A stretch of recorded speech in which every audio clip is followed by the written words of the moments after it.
हरे कृष्ण हरे हरे राम हरे राम राम राम हरे हरे कृष्ण कृष्ण कृष्ण हरे हरे हरे राम राम राम हरे हरे हरे कृष्ण कृष्ण कृष्ण हरे कृष्ण कृष्ण कृष्ण हरे हरे राम राम हरे हरे जय श्री कृष्ण चैतन्य प्रभु नित्यानंद श्री अद्वैत गदाधर शिवासादि गौर भक्तवृंद। हरे कृष्ण। आप सभी भक्तों का स्वागत है आज के सत्र में। सत्र का शुभारंभ हम पहले जगत गुरु शीला प्रभुपाद जी की आज की कोट के साथ करेंगे। जगत गुरु शीला प्रभुपाद की जय। तो आज है 28 फरवरी। कोट आप लोगों के सामने है। हरे कृष्ण माता जी, पंचांग प्रणाम। हरे कृष्ण माता जी, पंचांग प्रणाम। हरे कृष्णा सभी भक्तों को पंचांग प्रणाम। जगत गुरु श्रील प्रभुपाद की जय। 28 फरवरी श्री नित्यानंद प्रभु और श्री चैतन्य महाप्रभु, ये दो भगवान इस युग की पतित आत्माओं का उद्धार करने हेतु आए हैं। वे श्री कृष्ण से भी अधिक दयालु हैं। श्री कृष्ण भी बहुत दयालु हैं, वे भी उद्धार करने आए हैं। किंतु भगवान श्री कृष्ण ने पहले समर्पण की मांग की, किंतु चैतन्य महाप्रभु ने समर्पण की मांग भी नहीं की। वे इतने दयालु हैं कि गला रूंध गया। तो चैतन्य महाप्रभु का आश्रय लो और सुखी रहो, बहुत बहुत धन्यवाद। और फिर ऐसे कह के श्रीला प्रभुपाद रोने लगे। अटलांटा 28 1975। जगत गुरु श्रीला प्रभुपाद की जय। जय।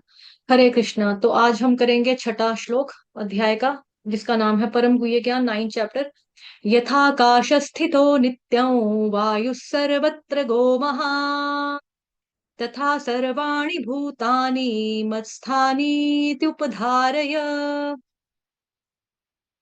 यथाकाश स्थितो नित्यं यथाकाश वायु स्थितो सर्वत्र गो महान् तथा सर्वाणि भूतानि मत्स्थानीत्युपधारय। जी माता जी, गाओ।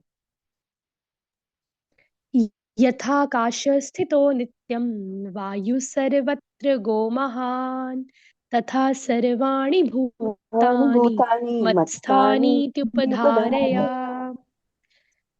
जी, एक बार और गा दीजिए। यथाकाश यथाकाश स्थितो स्थितो नित्यं नित्यं वायु सर्वत्र गो वायु महान् तथा महान् सर्वाणि तथा भूतानि सर्वाणि भूतानि भूतानि मत्स्थानि धारय। धारय। जी, धन्यवाद आप सभी भक्तों का। माता जी अनुवाद। सुनो, म्यूट जिस कर दो प्रकार पहले। म्यूट। जी माता जी, गाइए, पढ़ो मतलब। जी माता जी, अनुवाद। जिस प्रकार सर्वत्र प्र, प्रवहमान प्रवहमान प्रबल वायु सदैव आकाश में स्थित रहती है, उसी प्रकार समस्त उत्पन्न प्राणियों में को मुझ में स्थित जानो। जिस प्रकार सर्वत्र प्रवहमान प्रबल वायु सदैव आकाश में स्थित रहती है, उसी प्रकार समस्त उत्पन्न प्राणियों को मुझ में स्थित जानो। तात्पर्य श्रील प्रभुपाद द्वारा। श्रील प्रभुपाद की जय।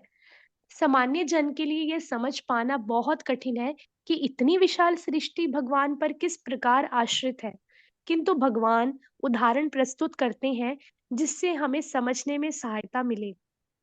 आकाश हमारी कल्पना के लिए सबसे महान अभिव्यक्ति है और उस आकाश में विराट जगत की सबसे महान अभिव्यक्ति है।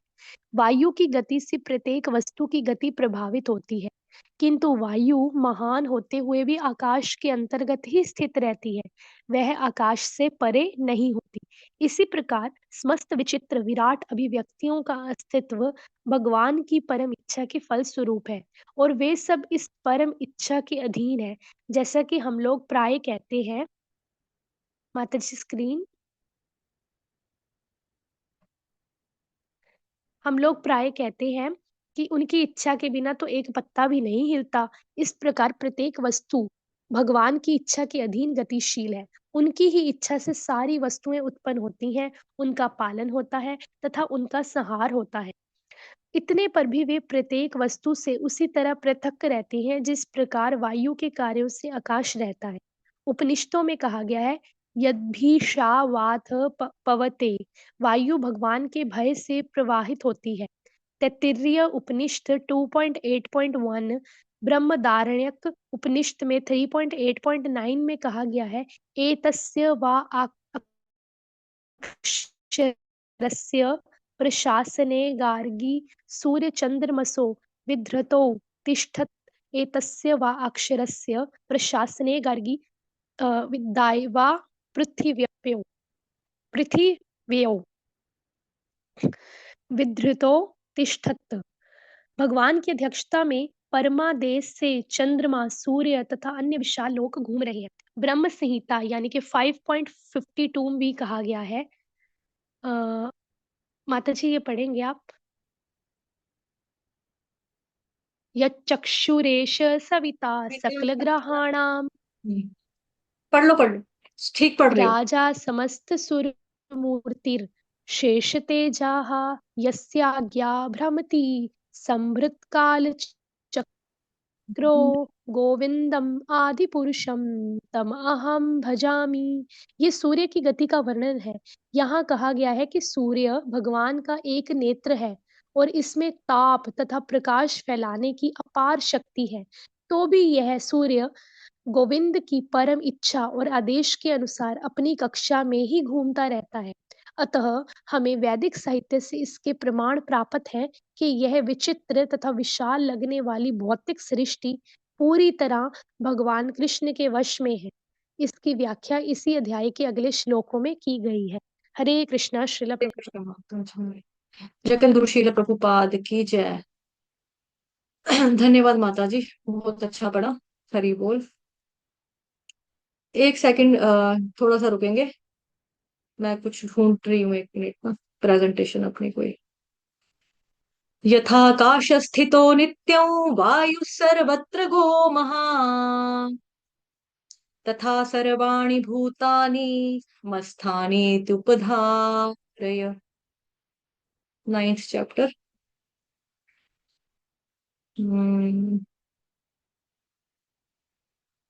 यथाकाश स्थितो नित्यं वायु सर्वत्र गो महान्, तथा सर्वाणि भूतानि मत्स्थानि त्युपधारय। ठीक है, स्क्रीन माता जी चेंज हो गई है ना? हाँ जी। ठीक है, तो परम गुह्य ज्ञान भगवत गीता आज का श्लोक है 6 नंबर का। लेकिन जो चीज भगवान ने 4th में बोली, ठीक है, मया तत्तमिदं सर्वै जगदव्यक्त मूर्तिना मत्स्थानि सर्वभूतानि न चाहन्तेष्वस्थितः। 9th चैप्टर के 4थे अध्याय में भगवान ने क्या कहा? मया तत्तमिदं सर्वै जगदव्यक्तमूर्तिना मत्स्थानि सर्वभूतानि न चाहन्तेष्वस्थितः। यह संपूर्ण जगत मेरे अव्यक्त रूप द्वारा व्याप्त है, सब जीव मुझ में है किंतु मैं उनमें नहीं हूं। 5वें में भगवान ने क्या कहा? न चमत्स्थानि भूतानि पश्य मे योगमैश्वरम भूत भृन्न च भूतस्थो ममात्मा भूत भावनः। इसका मतलब क्या था? तथापि मेरे द्वारा उत्पन्न सारी वस्तुएं मुझ में स्थित नहीं रहती, जरा मेरे योग ऐश्वर्य को तो देखो। यद्यपि मैं समस्त जीवों का पालक भरता हूँ, सर्वत्र व्याप्त हूँ, लेकिन मैं सविराट अभिव्यक्ति का अंश नहीं हूं, मैं सृष्टि का कारण स्वरूप हूं। ठीक है, अब देखिए यहाँ पे कॉमन वर्ड क्या है? 4थे श्लोक में देखो क्या है? मया तत्मिदं सर्वं सर्वै जगदव्यक्त मूर्तिना मत्स्थानि सर्वभूतानि। मत्स्थानि शब्द कॉमन है, 4थे में मत्स्थानि शब्द आया। ठीक है, 5वें में देखो, 5वें में कहां पे है? न चमत्स्थानि भूतानि, 5वें में मत्स्थानि शब्द आया। 6ठे में यथाकाश स्थितो नित्यं वायु सर्वत्र गो महान्, तथा सर्वाणि भूतानि मत्स्थानि त्युपधारय। ठीक, तीनों में क्या हो गया? तीनों में कॉमन वर्ड आ गया। ठीक है, अभी जो हमने पहले 4 और 5वां श्लोक पढ़ा, मतलब कि परसों और कल कल हमने पढ़ा था आपका 5वें नंबर का श्लोक, परसों पढ़ा था 4थे नंबर का श्लोक।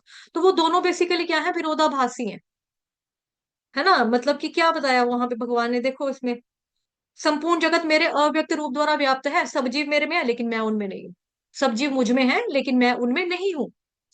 फिर उसके बाद भगवान जी ने पांचवें में भगवान जी ने बोल दिया कि मेरे द्वारा उत्पन्न सारी वस्तुएं मुझ में स्थित नहीं रहती, जरा मेरे योग ऐश्वर्य को तो देखो, यद्यपि मैं समस्त जीवों का पालक हूँ, भरता हूँ और सर्वत्र व्याप्त हूँ, लेकिन मैं इस विराट अभिव्यक्ति का अंश नहीं हूँ, मैं सृष्टि का कारण स्वरूप हूँ। अब ये जो है बातें, ये विरोधाभासी बातें हैं। अब जो विरोधाभासी होती है ना बातें, उसको समझाने के लिए भगवान जी ने क्या कर दिया, हमें एग्जाम्पल दे दी, हमें उदाहरण दे दिया। ठीक है, उदाहरण में भगवान जी ने क्या बताया है, उदाहरण में भगवान ने बताया, यथाकाश स्थितो नित्यं वायु सर्वत्र गो महान, वायु हवा सर्वत्र, सर्वत्र हर जगह, महान, तो वायु को क्या बोला गया कि वायु जो है ना महान है। देखो वायु जो बहुत महान है और बहुत प्रबल है, जैसे यहाँ पर पढ़ा माता जी ने, प्रवाहमान, प्रबल वायु, प्रबल वायु, प्रबल मतलब स्ट्रॉन्ग। हवा जो है ऐसी चीज नहीं है, अभी कल हमारे यहाँ पर परसों से इनफैक्ट बारिश चल रही है, परसों रात को पता नहीं शाम को शुरू हुई थी, परसों से बारिश हो रही है हमारे जम्मू कश्मीर में, अभी तक बारिश ही है। देखो बाहर दिख रही है खिड़की से, बारिश ही है अभी तक, अंधेरा पड़ा हुआ बाहर, बारिश, लाइट भी जा रही है आ रही है। तो साथ ही ना कल हमारे यहाँ पे बहुत ज्यादा आंधी तूफान भी चला था रात को। तो हवा जो होती है वो इतनी ज्यादा तेज होती है, इंसान को भी उड़ाकर ले जाती है, चक्रवात जिसको आप बोलते हो, है ना, उसमें वो कैसे गोल गोल हवा आती है, ऐसे गोल गोल रेत घूमती है, उसके बीच में बंदा घूमा और कहाँ गया पता नहीं चलता, या सामान वगैरह भी उड़ जाता है। तो आंधी आती है, तो हमने सबने आंधी देखी हुई है कि आंधी का स्वभाव कैसा होता है, तहस नहस करना, उड़ा देना। यहाँ के कपड़े आपने सूखने डाले थे तारों के ऊपर, वो उड़ाकर पड़ोसियों के घर पे फेंक देगी। हमने तो मतलब कई बार पेड़ों को भी हवा से उड़ते हुए, घरों की छतों पे गिरते हुए, और टीन होता ना टीन, उसके बारे में भी मैंने सुना था, 4-5 साल पहले की बात है कि जम्मू कश्मीर में बहुत ज्यादा जबरदस्त तूफान आया था। तो एक बंदे के सिर के ऊपर, मतलब सॉरी गर्दन के ऊपर टीन लग गया, मतलब कि वो जा रहा था ना बेचारा, सड़क से कहीं से जा रहा था, आंधी इतनी तेज थी, टीन होता है लोहे का टीन, वो उसकी मुंडी काट गया, ऐसे गर्दन ही काट के ले गया तूफान, मतलब हवा। वायु इतनी ज्यादा प्रबल है, तभी करके यहाँ पर बोला गया वायु बहुत महान है, वायु महान है, प्रबल है, स्ट्रांग है, लेकिन उससे भी ज्यादा स्ट्रांग कौन है, भगवान है। तो वायु, वायु क्या है, सर्वत्र गो महान, हर जगह पे है, यथाकाश स्थितो नित्यं वायु सर्वत्र गो महान, तथा सर्वाणि भूतानि मस्थानी उपधारय। तो वायु जो है ये महान बता रही थी मैं आपको, ठीक है, जैसे हम आग जलाते हैं ना, आग, हवा उसको और ज्यादा आग लगा, आग को बढ़ा देती है। हवा का काम क्या, अगर जल रही है ना आग, उसको और ज्यादा फैला देगी, और ज्यादा वो फैलाएगी, तेज कर देगी, ये हवा का काम है। हवा जो है ये बेसिकली एक देवता है, पवन देव, है ना, हवा, वायु देवता जो है पवन देव, यानी कि हनुमान जी के पिताजी पवन देवता। एक बारी हनुमान जी थे ना, जो बचपन में बहुत ज्यादा शरारती थे, बहुत ज्यादा नौटी थे, ऋषि मुनियों को, संतों को भी परेशान कर दिया करते थे हनुमान जी। तो एक बारी उनको श्राप दे दिया कि ये ना बच्चा जो है ना, मतलब ऐसा है कि इसकी शक्तियां वगैरह, उसको श्राप दिया कि वो ना पूरा ऐसे सो गए हनुमान जी, मतलब कि उनके पिता को पता लगा कि मेरे पुत्र को श्राप मिला, उन्होंने बोला इनकी ऐसी की तैसी, मैं पूरी हवा ही रोक दूंगा, देखता हूँ मैं ऑक्सीजन कहाँ से जाती है इनके पास, इनकी। तो ये आपने देखा होगा, मूवी में भी था ये, है ना, हनुमान जी की जो मूवी है उसमें भी है। तो वायु देवता को बहुत गुस्सा आया, तो वायु देवता ने क्या किया था कि सारी की सारी हवा ही रोक ली, जो बर्ड्स थे, पशु थे, पक्षी थे, ये सारे सांस लेने की कोशिश कर रहे हैं, ऐसे ऐसे करके सांस लेने की कोशिश कर रहे हैं, लेकिन ये नीचे गिर जाते हैं, मुंडी इनकी गर्दन नीचे गिर जाती है, क्योंकि सांस ही नहीं है, हवा ही नहीं है। तो हवा इतनी ज्यादा प्रबल है, हम हवा के थ्रू तो जीते हैं, हवा के थ्रू हम जीते हैं। तो हवा जो है, तभी करके यहाँ पर उसके लिए शब्द इस्तेमाल किया महान, वो प्रबल है, बहुत महान है हवा। जिस प्रकार सर्वत्र प्रवाहमान प्रबल वायु सदैव आकाश में स्थित रहती है। अब जो हवा है ना, वो हमेशा ही हमेशा जो है एक जगह पे रहती है, आकाश में रहती है, घूमती रहती है, मिट्टी भी है उसमें, खुशबू भी लेकर आती है, बदबू भी लेकर आती है ना, साथ ही वो टिन के कूड़ा भी लेकर आती है, जब आंधी उड़ती है, जब मैंने आपको बताया कि आंधी उड़ती है, तो आंधी के साथ बहुत सारी चीजें होती हैं, लेकिन आसमान जो है ना, आकाश, वो उसमें लिप्त नहीं होता। अब जैसे हमारे पास हाथ में पानी है, पानी का हमारे पास गिलास है, हमने पानी ऐसे करके डाला गिलास से, ऐसे करके आसमान पे मार दिया। आसमान क्या हमारे पानी फेंकने से गीला हो जाएगा? हो जाएगा गीला? नहीं होगा। ठीक है। तो इस चीज को भगवान जी बेसिकली, जो भगवान ने चौथे अध्याय में, सॉरी चौथे श्लोक में बोला, पांचवें श्लोक में बोला ना, उस चीज को भगवान जी यहाँ पर उदाहरण के माध्यम से हम लोगों को समझा रहे हैं कि कैसे समझे हम इस बात को। क्योंकि कॉन्ट्रेडिक्टरी वहां पे बातें हैं, विरोधाभासी बातें हैं। मस्थानी, अब यहाँ पे मस्थानी शब्द का इस्तेमाल चौथे में भी हुआ, पांचवें में भी हुआ, छठे श्लोक में भी हो गया। मस्थानी त्युपधारया, मस्थानी का मतलब यहाँ पर क्या बताया भगवान ने? मुझ में। ठीक है। यहाँ पर भगवान ने चौथे नंबर के श्लोक में मस्थानी का मतलब भगवान ने बताया मुझ में। यह संपूर्ण जगत मेरे अव्यक्त रूप द्वारा व्याप्त है, समस्त जीव मुझ में है, लेकिन मैं उनमें नहीं हूँ। उसके बाद पांचवें श्लोक में भगवान जी ने दोबारा से मस्थानी शब्द का इस्तेमाल किया। न चमस्थानी भूतानी पश्य मे योगमैश्वरम, भूत भुन्न च भूतस्थो ममात्मा भूत भावनः। यहाँ भगवान ने वापिस बोल दिया मस्थानी, न चमस्थानी। यहाँ पर मस्थानी का मतलब क्या हो गया? मुझ में स्थित।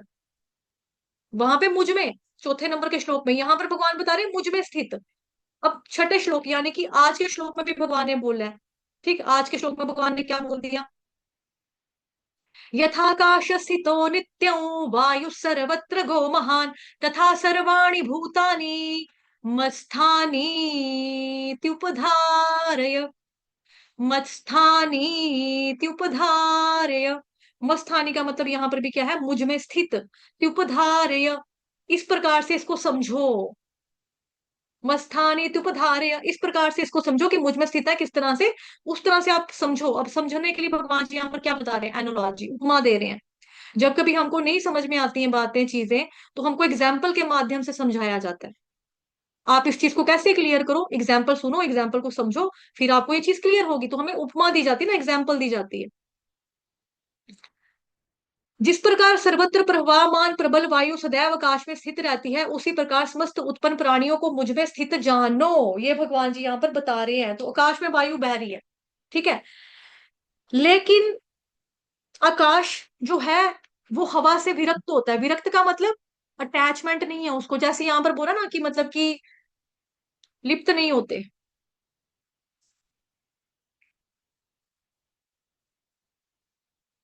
यहाँ पे था, पढ़ा था ना, आकाश से परे नहीं होती, लेकिन फिर भी उसमें वो लिप्त नहीं होता, मतलब निर्लिप्त रहता है। निर्लिप्त का मतलब डिटैच्ड, उसको अटैचमेंट नहीं है, उसको अटैचमेंट नहीं है। ठीक है, ये मतलब है निर्लिप्त का। जिस प्रकार सर्वत्र प्रवाहमान प्रबल वायु सदैव आकाश में स्थित रहती है, उसी प्रकार समस्त उत्पन्न प्राणियों में मुझ में स्थित जानो।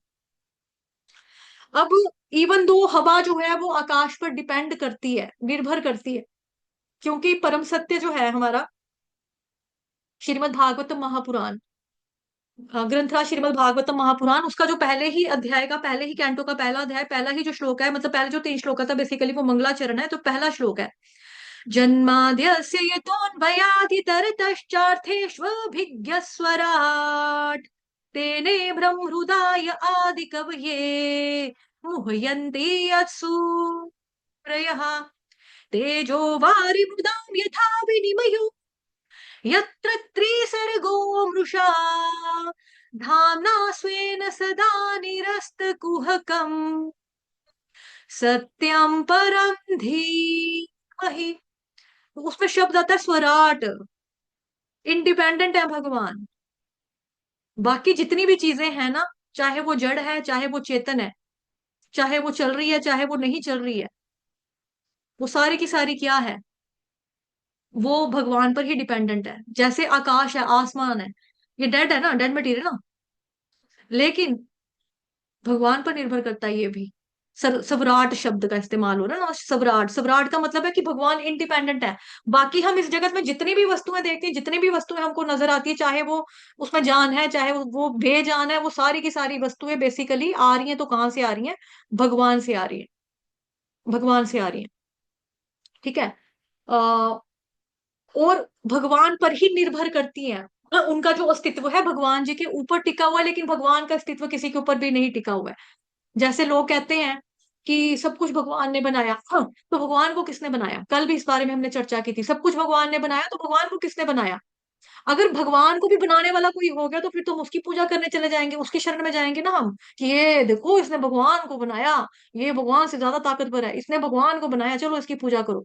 तो भगवान का भी कोई क्रिएटर हो गया, लेकिन भगवान का ना मतलब वो तो आदि है ना, शुरुआत ही उनसे होती है। गोविंदमादि पुरुषम तमहम भजामि, ईश्वर परम कृष्ण सच्चिदानंद विग्रह, अनादिरादिर गोविंद सर्व कारण कारणम।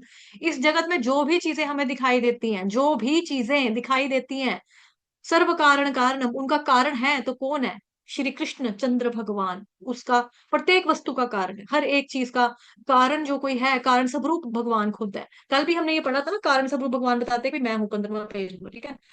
कारण स्वरूप मैं हूँ, यहाँ पे पढ़ा था ना हमने कल।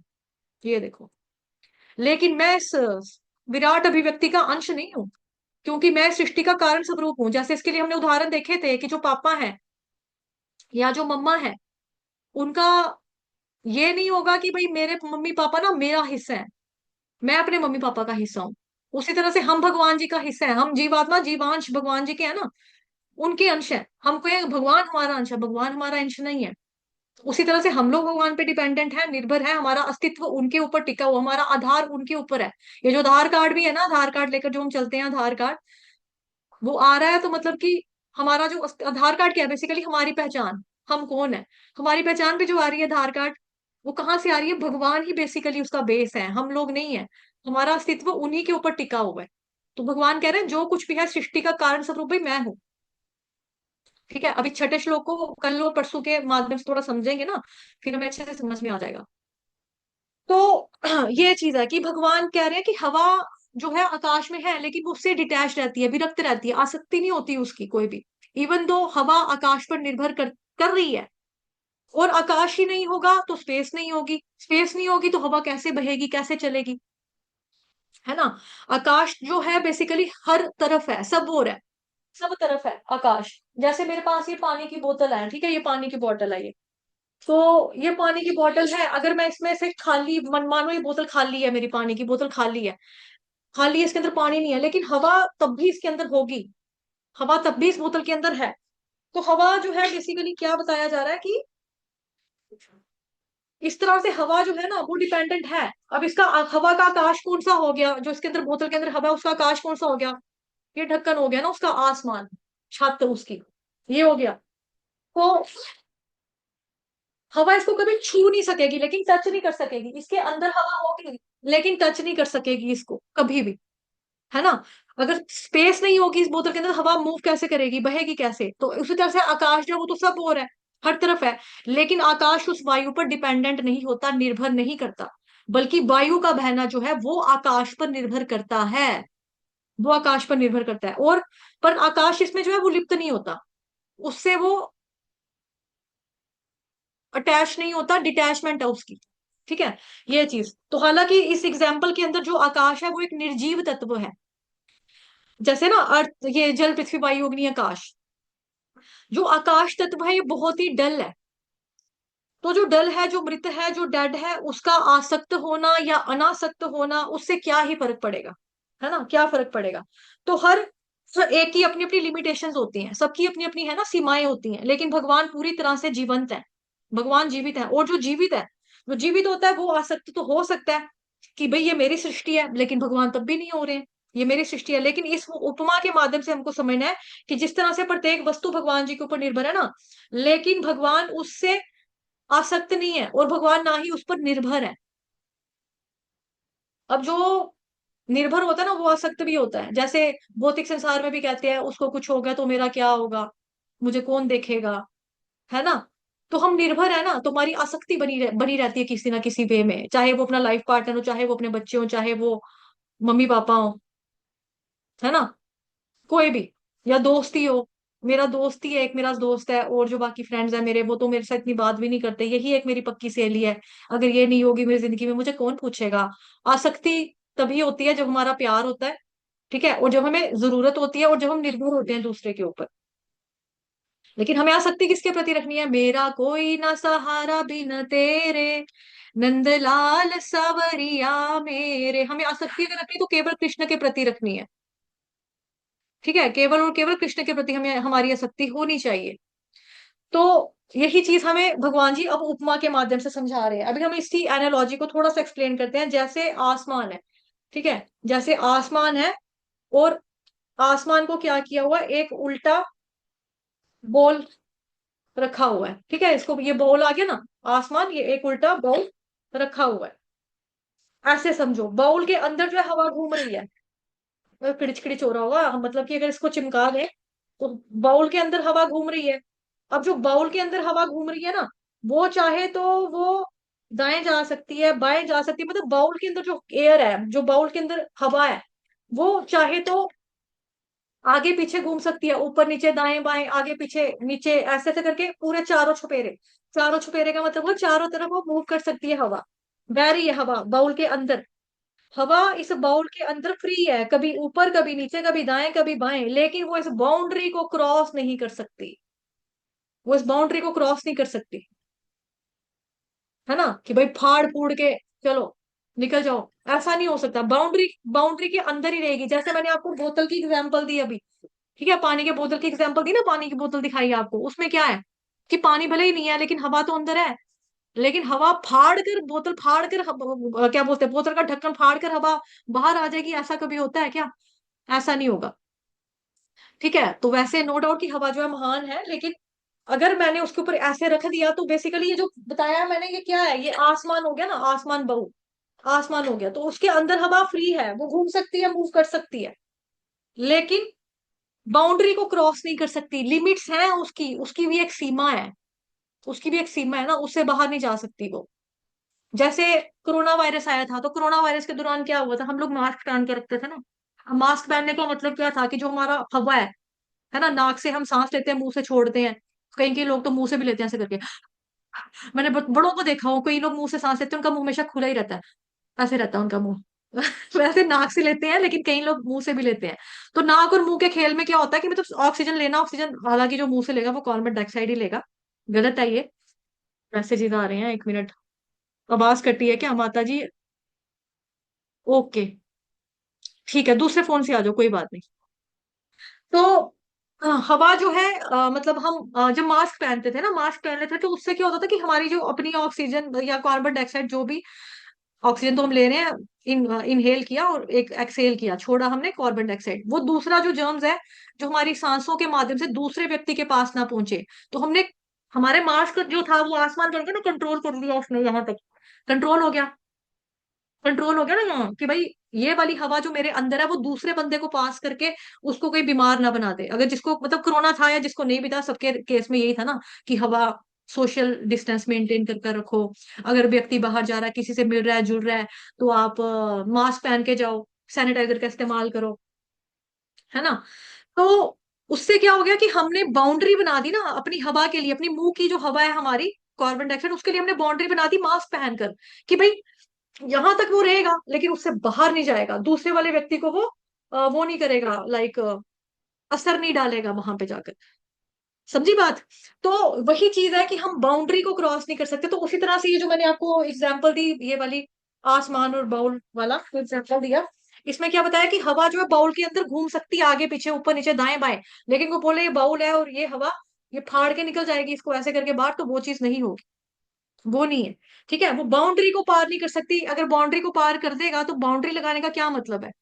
इंडिया पाकिस्तान जैसे है हमारे देश, जो और भी अन्य पड़ोसी देश हमारे देश के साथ लगते हैं, टच होते हैं, बाउंड्री जिनकी है, जैसे चाइना हो गया, इंडिया, ये पाकिस्तान हो गया, है ना। उधर बाउंड्री है, एक बाउंड्री लगाने का मतलब है कि ये तुम्हारा इलाका, ये हमारा इलाका, भी उधर ही जीने का, उधर ही मरने का, नहीं तो पांव तोड़ के तेरे हाथ में देने का, है ना, एक फिल्म का डायलॉग, जोश मूवी का। उसका क्या मतलब है? बाउंड्री का मतलब ये है, तुम्हारी जगह वो है, हमारी जगह ये है, हमने यहाँ रहना, तुमने वहां रहना, इस पार ना तुम आओगे ना उस पार हम आएंगे, जो आएगा उसको ऊपर गोली चलेगी, ऐसे तो होता बॉर्डर में। तो बाउंड्री का मतलब क्या हुआ कि एक लिमिट है, एक सीमा है ना। जैसे आप जाते हैं वाघा बॉर्डर में, हम वो देखने जाते हैं, आपका परेड वगैरह देखते हैं, है ना। उसमें क्या बताया जाता है कि भाई ये सीमा, हम ये सीमा हमारी तक है, उसके आगे की सीमा जो हमारी सीमा से बाहर है, तो वहां पे नहीं जाना है। वहां पे जाएंगे तो फिर क्या होगा, जो बजरंगी भाईजान फिल्म में हुआ था। है ना। तो सीमा है, एक लिमिट्स है। तो वही हमें भगवान जी, ये आपका क्या बोलते हैं, अपना उपमा यानी कि एग्जाम्पल के माध्यम से भगवान जी ने हमको ये चीज समझाई, ठीक है, कि सभी चीजें जो है निर्भर है, लेकिन मैं किसी पर निर्भर नहीं हूँ। बाउंड्री को हम लोग क्रॉस नहीं कर सकते, तो आसमान की बाउंड्री को जिस तरह से हवा पार नहीं कर सकती, उसके अंतर्गत ही उसको हवा को घूमना पड़ेगा ना, उसके अंतर्गत ही हवा को घूमना पड़ेगा। मतलब फ्रीडम तो है हवा के पास घूमने की, आगे पीछे घूमने की फ्रीडम है, लेकिन वो कितना घूम सकती है, जितना इस बाउल की लिमिट है ना उतना घूम सकती है। अगर मैं बड़ा डूंगा ले आऊं, बड़ा कटोरा ले आऊं, बड़ा पतीला ले आऊं, तो उसकी हवा की लिमिट उतनी ज्यादा हो जाएगी। ठीक है, ऐसी है आसमान। अब ये आसमान कितना बड़ा है, बहुत बड़ा, बहुत बड़ा, बहुत बड़ा, बहुत बड़ा आसमान है। ठीक है, और हवा सर्वत्र गो महान, हवा इतनी महान है कि सर्वत्र हर जगह फैली हुई है, हर जगह फैली हुई है। लेकिन फिर भी उसकी एक लिमिट है, आसमान उसकी लिमिट है, सीमा है, आसमान के अंदर वो रहती है। ये आसमान है ना, उसके अंदर ही हवा घूम रही है, आगे पीछे ऊपर नीचे दाएं बाएं। तूफान लाया, मिट्टी लाई, रेत क्या आसमान को छू सकेगी? रेत लाया, गंद कूड़ा आसमान पे फेंक दिया, हवा इतनी तेज थी, आंधी चली, ऊपर आसमान को दे दिया, क्या उसमें वो हवा, सॉरी, ये जो आसमान है वो उसको फर्क पड़ेगा? तेरा कूड़ा आ गया मेरे ऊपर, नहीं फर्क पड़ेगा ना। तो वही चीज है कि आसमान के अंदर हवा रहती है, लेकिन आसमान को हवा छू नहीं सकती, लिमिट है उसकी। तो ना ही वो आसमान में कोई चेंजेस कर सकती है हवा, आसमान में कोई बदलाव नहीं कर सकती, कोई चेंज नहीं कर सकती। तो कृष्ण भगवान बेसिकली यहाँ पर उपमा के माध्यम से, एग्जाम्पल के माध्यम से हमको भगवान जी ने समझाया है। वैसे ही इसी तरह से, उसी प्रकार से भगवान क्या कहते हैं, उसी प्रकार से, ठीक इसी तरह समस्त उत्पन्न प्राणियों को मुझ में स्थित स्थित जानो, समस्त उत्पन्न प्राणियों को मुझ में स्थित जानो, मतलब जो हमने फोर्थ में पढ़ा, फिफ्थ में पढ़ा है ना, मतलब विरोधाभासी। तो भगवान ने यहाँ पे छठे में हमें बताया एग्जाम्पल के माध्यम से। तो एग्जाम्पल समझ में आ गई, हवा वाली, हवा सर्वत्र गो महान। ठीक है, तो उसी तरह से भगवान कह रहे हैं, उसी प्रकार समस्त उत्पन्न प्राणियों को मुझ में स्थित जानो, कि वैसे ही इस संसार के प्राणियों के साथ मेरा रिश्ता है, मेरा संबंध है, बिल्कुल वैसा ही। जो कुछ भी संसार में है वो मैंने एक बाउंड्री बना के रखी हुई है, उसी के अंतर्गत है। तो भगवान भगवान ही है, हम ही है, इंसान कभी भगवान नहीं बन सकेगा। ठीक है, लेकिन भगवान जैसे कह रहे हैं ना कि हम मतलब कि उस जो बाउंड्री मैंने बनाई है उसी बाउंड्री के अंतर्गत हैं बच्चे, मतलब जीवात्माएं, लेकिन उस बाउंड्री को इफेक्ट नहीं कर पाते। वो मेरे अंदर ही है, लेकिन मेरे को छू नहीं पाते, छू नहीं पाते, मेरा स्पर्श नहीं कर पाते। हवा जितनी भी है, लेकिन वो आसमान को टच नहीं कर सकेगी ना, जितनी भी है वो आगे पीछे ऊपर नीचे घूमेगी, ऐसे ऐसे करके घूमेगी, घूमेगी, घूमेगी, घूमेगी, घूमेगी, लेकिन टच नहीं कर पाएगी, फाड़ नहीं सकेगी उसको, पूरा क्रॉस नहीं कर पाएगी। लिमिट है, बाउंड्री है। ठीक है, जैसे मांस का उदाहरण भी दिया मैंने आपको। तो वही भगवान बता रहे हैं कि मेरे को स्पर्श नहीं कर सकते, मैं उससे अप्रभावी रहता हूं, जिस तरह से ये जो आसमान के अंदर हवा बहती है। ठीक है, लेकिन आसमान हवा से प्रभावित जो है वो जरा सा भी नहीं होता, बिल्कुल भी नहीं होता, थोड़ा सा भी नहीं होता। सेम वे में भगवान बता रहे हैं कि जो जीवात्मा भी भगवान पर पूरी तरह से डिपेंडेंट है, निर्भर है, उसी पर है, लेकिन भगवान उस जीवात्मा पर बिल्कुल भी निर्भर नहीं है। भगवान बिल्कुल भी निर्भर नहीं है। हम भगवान जी पर निर्भर हैं, लेकिन भगवान हमारे पे बिल्कुल भी निर्भर नहीं है। ठीक है, हरे कृष्णा। विनीता माता जी हो, कुछ ऐड करना है? अच्छा सॉरी, आज तो जी माता जी आप करवा लो वो जी जी कथा। माता जी, वो तो मैं वही करवाऊंगी, इसमें तो नहीं ऐड करना। ऐड करना चाहते हो अगर आप इसमें कुछ, तो प्लीज कर दीजिए, अगर करना है तो कुछ कर दो। नहीं माता जी, ये तो बस पॉइंट आपने बताई थी। तो माता जी वो कर दो फिर अनाउंसमेंट। क्या करूं? आप करो ना, मैंने क्या करना है मतलब वो जगन्नाथ दास बाबा जी महाराज हाँ का तो ना बोल थोड़ा। दो ना, आप गाइए ना, आप बताओ, मेरा हो गया, आप बताओ वो ठीक सेवा है आप माता करो। जी। ठीक है माता जी, जी आप करो, कैम ऑन कर लो अपना, मैं अपना ऑफ कर रही हूँ, माइक भी ऑफ कर रही हूँ।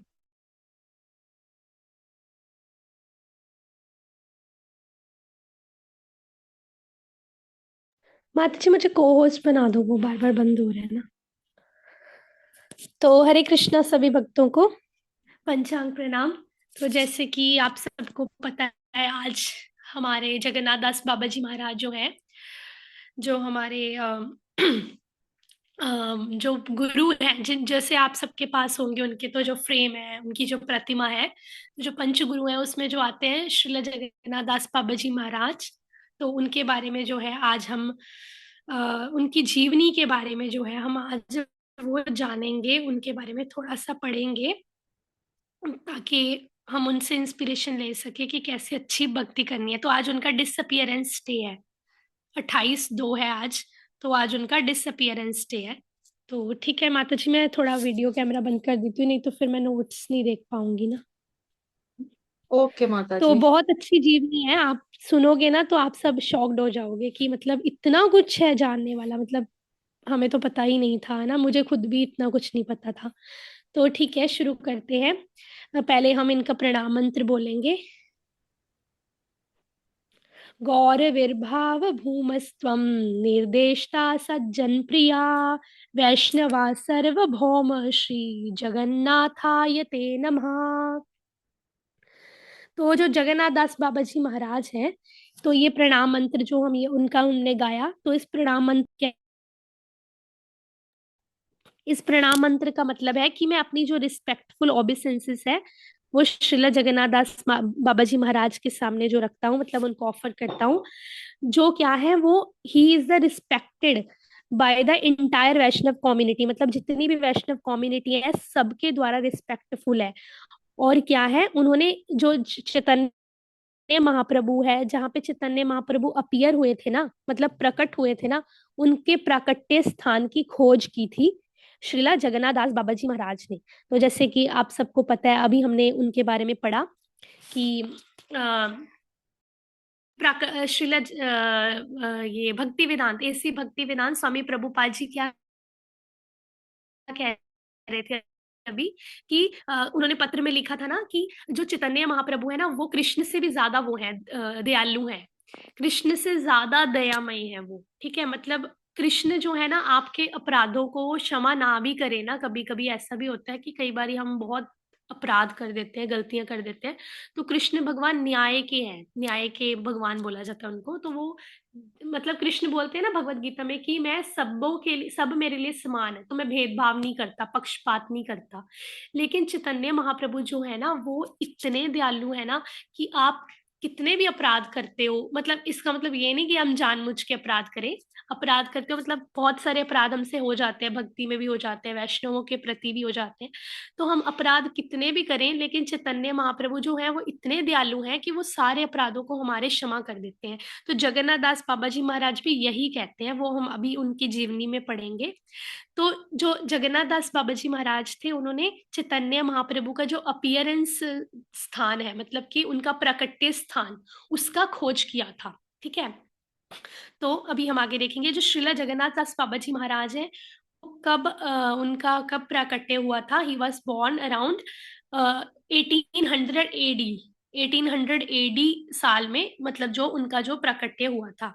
और कहाँ पे हुआ था, मयामान सिंह, मयामान सिंह डिस्ट्रिक्ट है एक, जिला करके, जैसे हमारा ये पंजाब का जो डिस्ट्रिक्ट है वो है फतेहगढ़ साहिब, फतेहगढ़ साहिब डिस्ट्रिक्ट के पास जो टाउन है ना, उसमें हम रहते हैं। तो वैसे ही जो वेस्ट बंगाल में एक डिस्ट्रिक्ट है ना, मयामान सिंह डिस्ट्रिक्ट, उसमें जो है श्रीला जगन्नाथ दास बाबा जी महाराज जो है वो उनका प्राकट्य हुआ था।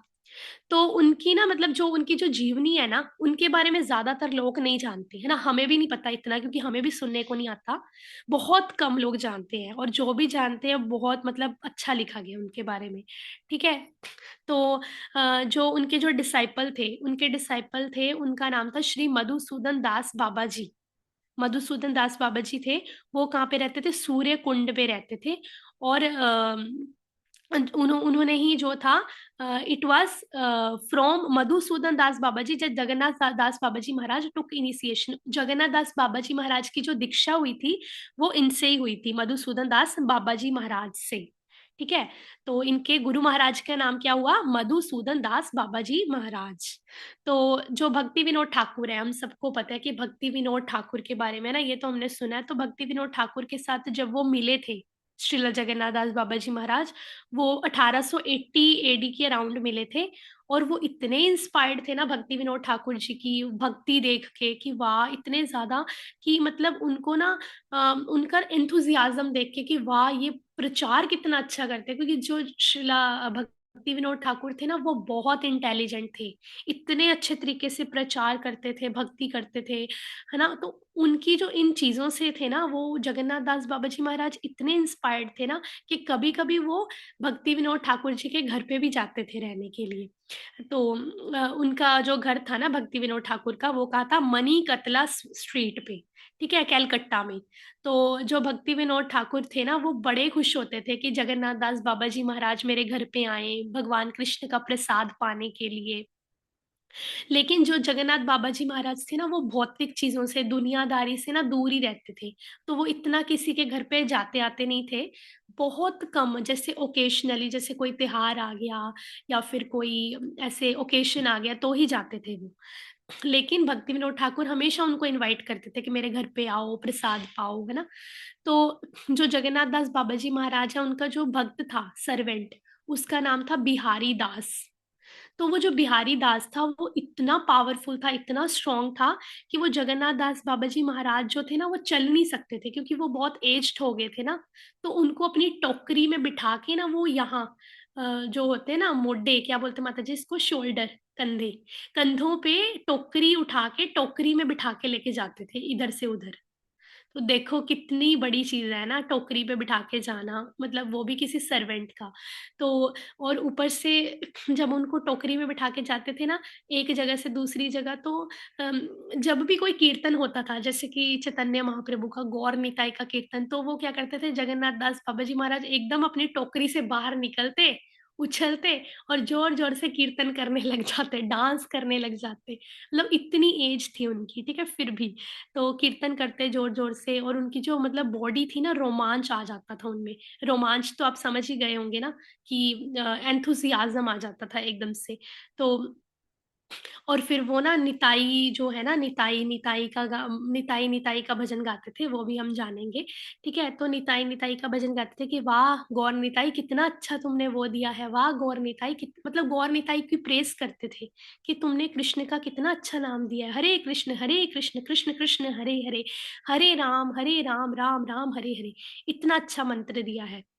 तो जो जगन्नाथ दास बाबा जी महाराज से वो कितने साल रहे थे इस धरती पे, मतलब आज के टाइम में तो 144 साल बहुत बड़ी बात है ना।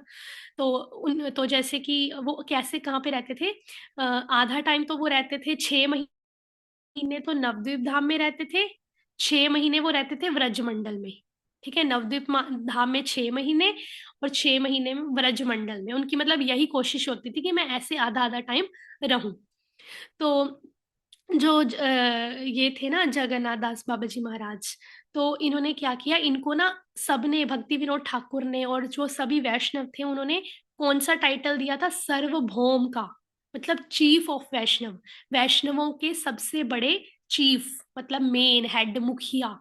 क्योंकि वो इतना अच्छा भजन करते थे, इतनी अच्छी प्रचार करते थे, भक्ति करते थे, उनमें इतना एंथुजियाज्म था।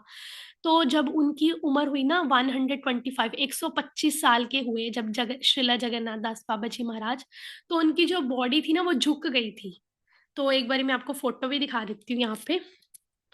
वैसे आप सबने देखी होगी पर फिर भी आप देख लीजिए।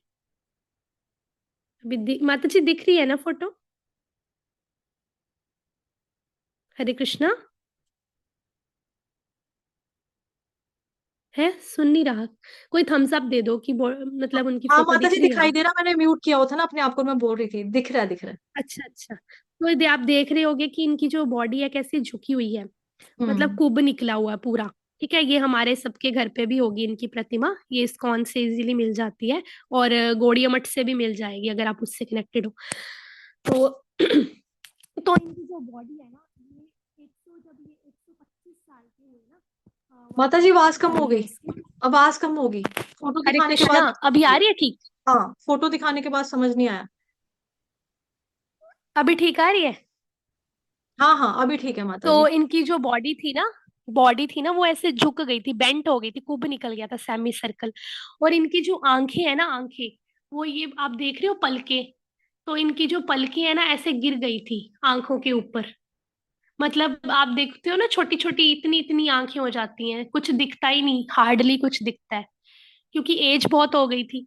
तो ऐसे जो पलकें हैं पूरी आंखों के ऊपर गिर गई थी ऐसे, मतलब आंखें दिखना ही बंद हो गई थी ऑलमोस्ट। तो आप देखोगे कि उनके ना दोनों साइड जब वो पूजा करते थे ना, दोनों साइड दो भक्त खड़े होते थे। एक इधर साइड भक्त खड़ा होता था और एक इधर साइड, मतलब एक लेफ्ट साइड एक राइट साइड। और जो दोनों भक्त थे ना, वो उनकी ये आईलिड्स होती है ना, आईलिड्स ये वाली जहाँ पे हम आई शेडो अप्लाई करती है लेडीज, तो इनको ये ऊपर उठाते थे ऐसे पकड़ के। एक भक्त इधर से ऊपर उठाता था, एक भक्त इधर से ऊपर उठाता था, ताकि वो जो तुलसी मंजरी है ना, वो गिरिराज महाराज हैं जो, मतलब गिरिराज महाराज आप सब समझते हो, ठीक है, गिरिराज महाराज को ऑफर कर सके तुलसी की मंजरी। क्योंकि वो देख नहीं पाते थे ना, तो दोनों भक्त एक एक आंख को उठाते थे ऊपर, आईलिड्स को ऊपर उठाते थे। मतलब इतना उनका भाव था। तो जो जगन्नाथ दास बाबा जी महाराज थे ना, वो बहुत मुश्किल से चल पाते थे, उनको चलना भी मुश्किल हो गया था, इतना कुब निकल गया था। तो उनका जो सर्वेंट था बिहारी, जैसे कि हमने बताया कि वो कंधों के ऊपर ना टोकरी लेके जाता था और उसमें जगन्नाथ दास बाबा जी महाराज को बिठा के जाता था। तो जब भी नाम कीर्तन होता था तो वो हवा में कूदते थे 6 फुट, 6 फुट मतलब निकल के 6 फुट हवा में कूदते थे और डांस करते थे, नृत्य करते थे, गाते थे जोर जोर से। और कौन सा भजन गाते थे? भजन का नाम था निताई की नाम एनी चीरे, निताई की नाम एनी चीरे। मतलब इसका मतलब क्या हुआ? O lord Nityananda, what a wonderful name you have brought. मतलब नित्यानंद महाप्रभु, कितना सुंदर नाम दिया है, कितना सुंदर नाम दिया है। इसका भजन का मतलब ये है। तो ये भजन किस में था? बंगाली में। तो वो क्या करते थे? सारी रात चैंट करते थे, मतलब सारी रात भजन करते थे। और सारी रात भजन करने के बाद अगले दिन सुबह कितनी दंडवत प्रणाम करते थे? 1108, मतलब 1108 दंडवत करते थे डीटीज को, राधा कृष्ण के, गौर निताई के। तो देखो, हम तो एक बार में दंडवत प्रणाम करके सोचते हैं वाह, भगवान तो बड़े खुश हो गए होंगे। लेकिन और जब गुरु अष्टकम है ना, गुरु अष्टकम में भी लिखा है कि एंड वाला जो पैरा है उसमें लिखा है कि हमें कम से कम 3 बारी प्रणाम करना चाहिए, सुबह दोपहर शाम। लेकिन जगन्नाथ दास बाबा जी महाराज 1108 बार दंडवत करते थे। ठीक है, इतने ज्यादा एंथुसियास्टिक थे वो। तो वो क्या करते थे, जो उनकी जो डाइट थी, अभी खाने पीने की बात करते हैं, जो उनकी डाइट थी वो बहुत कम थी। जैसे चातुर्मास्य, चातुर्मास्य का व्रत आप हम सब रखते हैं। तो चातुर्मास्य में क्या होता है? हमें बस ये होता है ना कि ये चीजें नहीं खानी, दही नहीं खानी, एक मंथ में दूध नहीं पीना, दाल नहीं खानी, लेकिन हरी सब्जियां नहीं खानी एक मंथ में। लेकिन बाकी हम सब कुछ खाते हैं कि हाँ ये भी ले लो वो भी ले लो। लेकिन वो क्या करते थे? चतुर्मास के जो 4 महीने थे ना, उसमें जो पहला मंथ था, फर्स्ट मंथ में वो केवल बनाना खाते थे, 4 बनाना, सिर्फ 4 केले खाते थे, वो भी शाम को, बस। और कुछ नहीं खाते थे पूरे दिन में। और दूसरा जो महीना था उसमें क्या खाते थे? सिर्फ गुआवा, अमरूद खाते थे, और कुछ नहीं खाते थे। और जो तीसरा मंथ था उसमें वे होता है ना, मट्ठा, जैसे आजकल लोग भी पीते हैं ना वे प्रोटीन, मट्ठा, मट्ठा पीते थे सिर्फ। और जो चौथा महीना था उसमें वो जो बॉइल्ड बनाना के फ्लावर होते हैं ना, मतलब केले के फूल, वो उबले हुए वो खाते थे सिर्फ, मतलब फ्रूट के फूल। और बिना नमक के, नमक भी नहीं डालते थे, कोई मसाला नहीं, कोई कुछ नहीं, नमक भी नहीं, फीका। तो इतना ज्यादा, मतलब उनका मतलब कहने का मतलब है कि उनका भाव इतना ज्यादा था कि वो खाना पीना भी त्याग देते थे भजन करने के लिए। तो एक बारी क्या हुआ कि वो जो होता है ना सड़क साफ करने वाला, स्वीपर, सफाई वाला, तो उन्होंने ना उससे रोटी मांगी। जगन्नाथ दास बाबा जी महाराज ने रोटी मांगी वो स्वीपर से कि मुझे ना रोटी दे दे। मतलब ये भी उनकी एक लीला होती है। तो उन्होंने बोला मुझे भूख लगी है, मुझे रोटी दो। तो तो ये सुन के ना, जो वो था उसके दिल में तो बहुत रिस्पेक्ट थी, स्वीपर के दिल में, जगन्नाथ दास बाबा जी महाराज के लिए। तो उसने बोला, वो बड़ा खुश हो गया कि हाँ बाबा जी मेरे पास आए हैं। तो उसने बोला कि बाबा जी आप जो है ना व्रज के एक आभूषण है, जैवल है, बहुत कीमती जैवल है, ठीक है। तो हमें ना बड़ा दुख होता है, हमें बड़ा दर्द होता है जब ना लोग आपकी बुराइयां करते हैं, आपके अगेंस्ट बोलते हैं। तो वो बाबा जी कहते क्या बोलते हैं लोग? तो वो कहता है कि लोग बोलते हैं कि बाबा तो पागल हो गया है, बाबा तो पागल हो गया है। मतलब ऐसे ही घूमता रहता है, ना कुछ खाता है ना कुछ करता है, बस हरे कृष्णा करता रहता है, कूदता रहता है, नाचता रहता है, मतलब है ना, कुछ खाता पीता भी नहीं है, बाबा पागल हो गया है। तो फिर ऐसे उन्होंने बताया, कहता हमें बड़ा दुख होता है, कहते लगे लगे अगर आपको कुछ हो गया तो हमारे ये जो ट्रेडिशन है इसको क्या होगा, मतलब कहाँ पे जाएगी हमारी सोसाइटी, हम सोच भी नहीं सकते। तो बाबा जी महाराज क्या कहने लगे कि आप सब सीखे हुए लोग हो, मतलब आप सब बहुत नॉलेजेबल हो। उन्होंने, बाबा जी महाराज ने उल्टा उनकी तारीफ की, उनको गलत नहीं बोला। उन्होंने क्या बोला कि आपको नहीं पता व्रज की जो डस्ट है, मतलब वृंदावन की जो मिट्टी है, वो कितनी इम्पोर्टेंस है उसकी, और वो कृष्ण प्रेम के साथ सरचार्ज है, मतलब उसमें कृष्ण का प्रेम इतना ज्यादा है ना, कि जो ब्रह्मा जी है ना, ब्रह्मा जी भी खुद चाहते हैं कि मैं कब वृंदावन की धूल का, वृंदावन की मिट्टी का कण बनूं, है ना, जिसमें कृष्ण भगवान चले हैं, खेले हैं, कूदे हैं, नाचे हैं। कहते कि देखो, तो तुम जो स्वीपर हो, तुम तो झाड़ू मारते हो, मतलब तुम्हें तो कितनी अच्छी सेवा मिली है, तुम तो मिट्टी जो है इधर से उधर करते हो, मतलब मिट्टी उड़ती है तुम्हारे मुंह पे जाती है, मतलब वृंदावन की जो व्रज है मिट्टी, व्रज की जो मिट्टी है तुम्हारी आंखों में जाती है, मुंह पे जाती है, उसी में तुम सांस लेते हो, उस पे तुम सफाई करते हो, तुमसे ज्यादा लक्की तो कोई है ही नहीं, है ना, इसमें तो कृष्ण खुद खेले हैं, रोल हुए हैं। तो इससे ज्यादा प्योर कौन हो सकता है। तो इतनी ज्यादा साइलेंस हो गई, सब जो लोग सुन रहे थे वो इतना ज्यादा खुश हो गए कि वाह, मतलब एकदम से शॉक्ड हो गए बाबा जी का रिप्लाई सुन के। तो मतलब कि उन वो ना मिट्टी के प्रति भी, व्रज की मिट्टी के प्रति भी इतनी दया थी उनकी, दया नहीं सॉरी, इतना भाव था उनका। ठीक है, तो जब वो नवद्वीप धाम में रह रहे थे ना जगन्नाथ दास बाबा जी महाराज, तो वो सभी रेजिडेंट्स जो थे, वहां के रहने वाले थे, उनको बहुत रिस्पेक्ट करते थे। और कभी कभी क्या होता था कि जब वो खाना खाने बैठते थे ना, प्रसादम पाने, तो जो कुत्ते होते हैं ना छोटे छोटे, वो पपीस आ जाते थे उनकी प्लेट में से खाने के लिए। तो एक बारी क्या हुआ कि ऐसे ही ना, वो प्रसादम पाने बैठे तो पपीस आ गए, क्योंकि वो नीचे बैठ के पाते थे ना, तो पपीस आ गए, बहुत सारे डॉगीस आ गए। तो उन्होंने ना उनकी प्लेट में मुंह मार दिया। तो ऐसे करके ना उनका जो वो था, बिहारी दास उनका जो डिसाइपल था, सर्वेंट था, जो उनको कंधों पे उठा के जाता था, उसको बड़ा गुस्सा चढ़ा कि ये कैसे मेरे, मतलब मेरे गुरु महाराज की थाली में से कैसे कुत्तों ने मुंह मार दिया। उसने भगा दिया, चलो चलो चलो, हुश हुश, भागो भागो यहाँ से। तो जगन्नाथ दास बाबा जी महाराज को बहुत बुरा लगा। उन्होंने क्या बोला, उन्होंने डांटा, अपने सर्वेंट बिहारी को बहुत डांटा। उन्होंने बोला कि ये जो पपीस है ना, ये क्या है, ये जो कुत्ते हैं, ये होली धाम, मतलब इतना पवित्र धाम जो है, व्रज धाम, वृंदावन धाम के कुत्ते हैं ये कोई छोटे मोटे ऐसी वैसी चीज नहीं है, मतलब तुम इनको कुत्ता मत समझो, ये भगवान के भक्त हैं, तभी तो ये वृंदावन धाम की धरती पे पैदा हुए हैं। तुम इनको खाने दो, और मैं नहीं खाऊंगा जब तक ये मेरी प्लेट में से खाने नहीं आएंगे ना, मैं नहीं खाऊंगा, तुम इनको वापस लेकर आओ। तो इतना ज्यादा, मतलब वो इतना रिस्पेक्ट करते थे कुत्तों तक की, वो है ना, वर्ष विद्या विनय संपन्ने ब्राह्मणे गवि हस्तिनी शुनि चैव श्वपाके च पंडिता समदर्शिना, मतलब सबको एक ही दृष्टि से देखते थे। तो वो कहते थे मैं तब तक नहीं खाऊंगा जब तक मैं इनके साथ शेयर ना कर लूं अपना महाप्रसादम। ठीक है, तो फिर आगे क्या हुआ कि जब उनकी एज हुई 142, ठीक है, मतलब 142 साल की एज हो गई, तो उनको बिल्कुल दिखना बंद हो गया, चलना भी बंद हो गया उनका, मतलब इतना ज्यादा हालत वो हो गई थी खराब।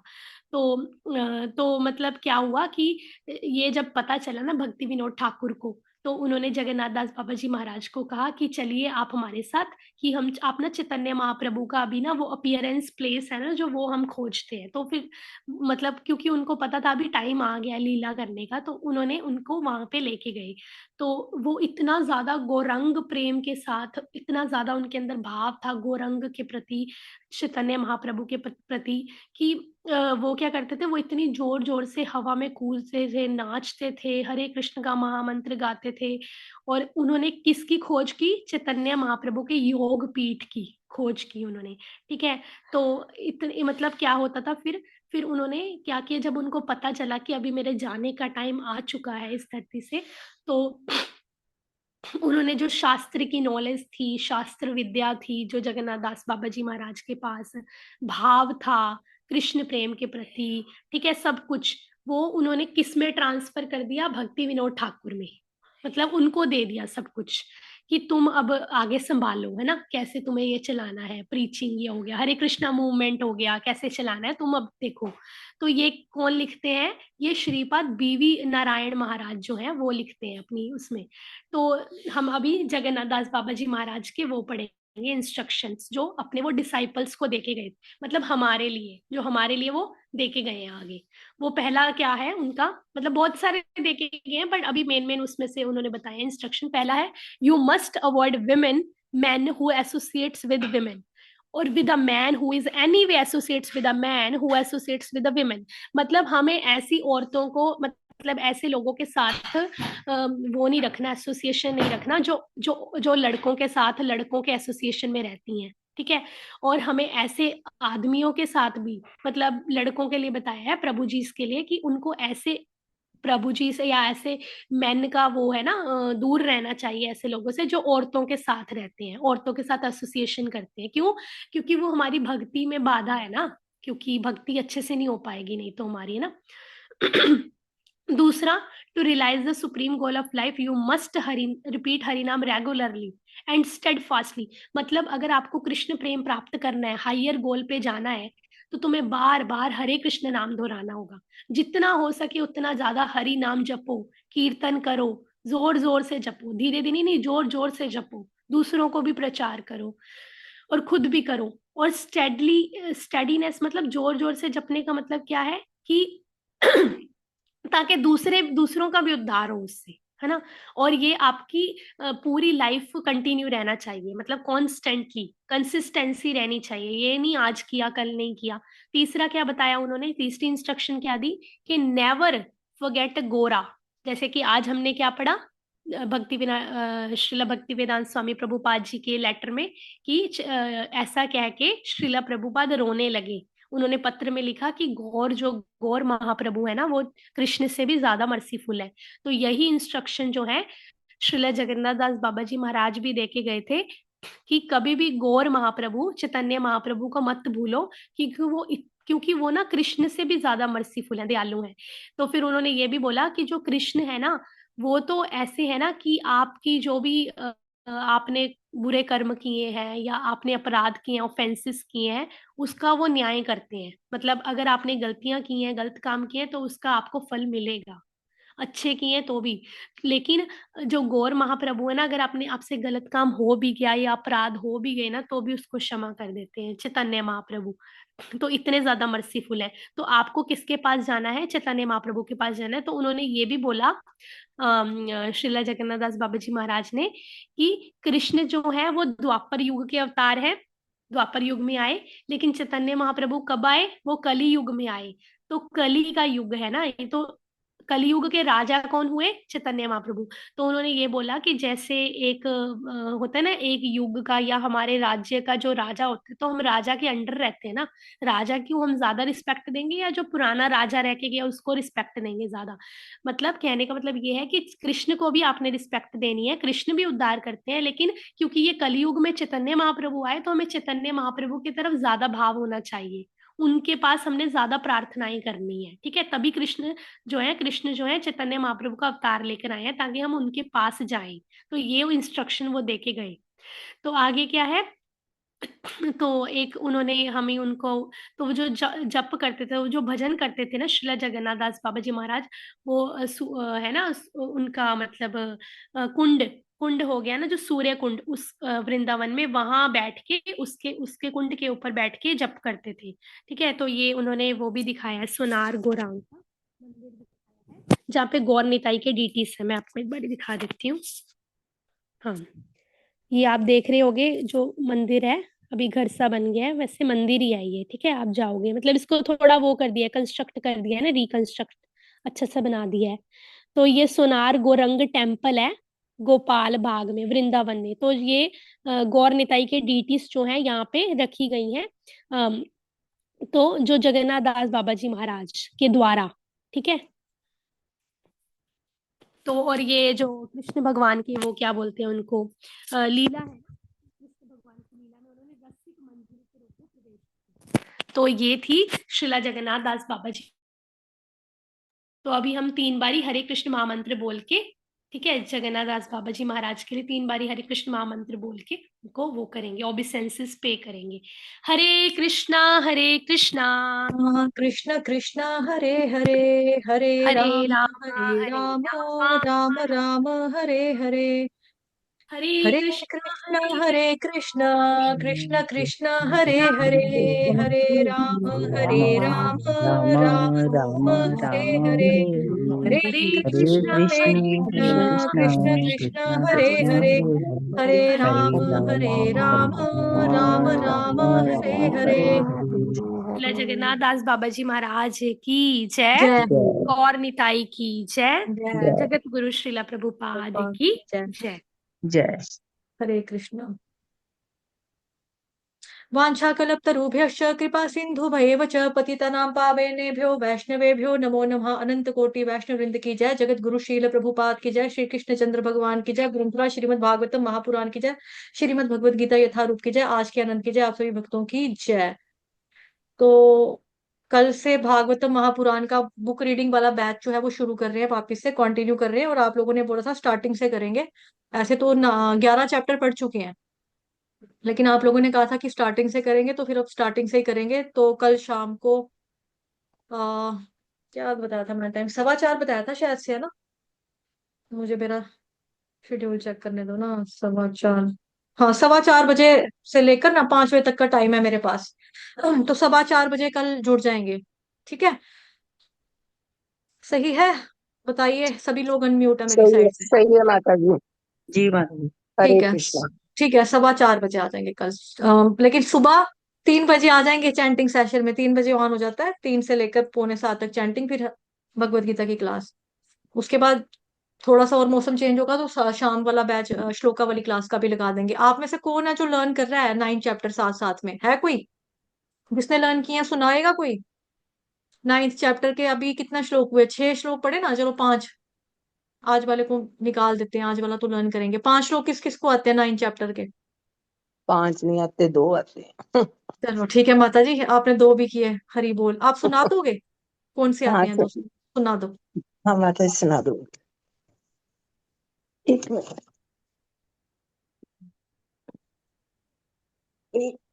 इदं तु ते गुहितं प्रत्यक्ष मया सूयते ज्ञानं विज्ञान सहितं यज्ञात्वा मोक्ष। ज्ञात ज्ञात्मा मोक्ष से अशुभ्यात। माता जी आपका ना श्लोक राज का, आपने जो प्रयास किया, प्रयास आपने ठीक किया, लेकिन ना आपने मतलब प्रयास किया बहुत अच्छी बात है, लेकिन आपने गलत गाया है। ठीक है, बहुत सारी इसमें मिस्टेक्स हैं और मेजर मेजर मिस्टेक्स हैं, माइनर माइनर से नहीं है। ठीक है, तो प्लीज उसको देखकर सुनकर फिर गाइए, मतलब लर्न करो आप। ठीक है, वीडियोस जो है उसको देख लो पहले, फिर। और कोई 9 चैप्टर के 5 श्लोकास में से किसी को कितने आते हैं? अब धीरे धीरे बच्चे जाना शुरू हो गए हैं। चलो फिर, मुझे लगता है आप लोग शायद श्लोका सीखने में इंटरेस्टेड नहीं हो इंटरेस्टेड, ना लगाएं फिर श्लोका की क्लास। अगर आप लोग इंटरेस्टेड नहीं है तो फिर नहीं लगाएं क्लास, रहने देते हैं। जो इंटरेस्टेड है, जो पढ़ रहा है, जो मेहनत कर रहा है, भले ही चाहे गलत सुना रहा है, जैसा भी सुना रहा है, लेकिन इंटरेस्टेड तो है ना कहीं ना कहीं। जो इंटरेस्टेड होगा फिर उसको सिखा देंगे। जो आप लोग इंटरेस्टेड नहीं है तो रहने देंगे वो बैच। क्या करना है? मेरी साइड से सभी अनम्यूट है। दो सलाह मशवरा करो हमारे साथ। क्या करना है? क्लास लगानी है मैम। मुझे 3 क्ल- श्लोक आते क्लास में ही सिखाऊं? मतलब ऐसे खुद से नहीं हो रहा है क्या? हैं। 3 कर लिए मैंने, 3 पहले कर लिए लगाई। हैं, चलो हरी बोल, गुड गुड। तो सुना दीजिए। हाँ जी। फर्स्ट, हाँ, श्री भगवान उवाच इदं तु ते गुहितमं प्रवक्ष्याम्यन सूयवे य- य- प्रवक्ष्याम्यन सूयवे इदं तु विज्ञान प्रवक्ष्याम्यन सूयवे मोक्ष। एक मैम थोड़ा नॉलेज को क्या कहते हैं? नॉलेज को ज्ञानम विज्ञान सहितं यज्ञात्वा मोक्ष्यसे शुभात् ठीक है माँ। राजविद्याद गुह्यं पवित्रमिदमुत्तमम् प्रत्यक्षावगम्य प्रत्यक्षाव प्रत्यक्षाव्ययम् धर्म्यम् सुसुखं कर्तुमव्ययम् अश्रद्धधाना पुरुषा धर्मस्यास परन्तपा अप्राप्य मां निवर्तन्ते मृत्यु संसार वर्तनी। वर्तमनी माता जी, पता क्या है? जो आपने पहले श्लोक है ना, हाँ जी, हाँ जी, राज विद्या राजगुह्यम पवित्रमिदमुत्तमं प्रत्यक्षावगमन वगमन हम वगमन वगमन, ठीक है? ये ऐसे गाएंगे, वगम वगम वगमन। उसके बाद वगमन जो बिंदी है, म के ऊपर बिंदी है, उसका उच्चारण आधा न होगा। वगमन धर्म्यम सुसुखं कर्तुमव्ययम्। ठीक। जो आज वाला था, सॉरी, जो तीसरे नंबर का श्लोक आपने सुनाया, श्रद्धादान अश्रद्धाना पुरुषा धर्मस्यास्य परन्तप प्राप्य मान निवर्तन्ते मृत्यु संसार वर्त्मनि। मनी, ठीक है। हाँ, ऐसे गाएंगे। तो ये वाला श्लोक माते भी मतलब श्लोक अप्राप्य अप्राप्य। अप्राप्य वैसे इसमें आघात आएगा, और के साथ आधा प लगाएंगे, लेकिन अगर आपको टफ टफ लग रहा है, मुश्किल लग रहा है, तो आप अप्राप्य भी बोल सकते हो। बट करना है शब्द ना करना अप्राप्य मान निवर्तन्ते, ये शब्द है। ठीक है माता या जी। मैं और मा, हाँ माते जी, मैं सेकंड सुना दूं। हाँ माता जी सुना राज दो। राज विद्या राजगुह्यं पवित्रमिदमुत्तमं प्रत्यक्ष मिदमुत्तमम् मिदमुत्तमं हम्म प्रत्यक्ष अवगमम् धर्मं प्रत्यक्षा, माता सुखम जी सुनो सुनो सुनो सुनो सुनो, प्रत्यक्षावगमन धर्म्यम प्रत्यक्षावगमन वगमन वगम वगम वगम। वगमम् सही है। प्रत्यक्ष अवगमम् धर्मं सुखम धर्म्यम कुत्तम धर्म्यम धर्म्यम धर्म्यम धर्म्यम धर्म्यम सुखम कुर्तम अव्ययम सुख सुसुखं सुसुखं सुसुख सुसुखम कुर्तम कर्तुमव्ययम कर्तुमव्ययम अ- कुर- कुर्तम कर्तु अव्यय कर्तु कर्तुमव्ययम कर्तु कर्तु कर्तुम अव्ययम कर्तुम अव्ययम कर्तुमव्ययम ऐसे आएगा। कर्तुम मम अव्ययम माता जी थोड़ा सा प्रयास करो, आपने बहुत अच्छा कोशिश किया है, थोड़ी सी और ट्राई करेंगे ना, आपका अच्छा हो जाएगा श्लोक। आप ना पहले और दूसरे वाले को ही अच्छे से करो, आगे मत जाना अभी आप, ठीक है? पहले और दूसरे वाले का वीडियो फिर मतलब से तीन देखो। तक किया बस। 3 तक अ, ही है। हाँ 3 को ही दोबारा से आप करो, और आपको अच्छे से आ जाएगा। ठीक है। ठीक है माता जी, धन्यवाद। चलिए फिर चलते हैं। हरे हरे कृष्ण। कृष्णा माता जी, दंडवत प्रणाम। धन्यवाद।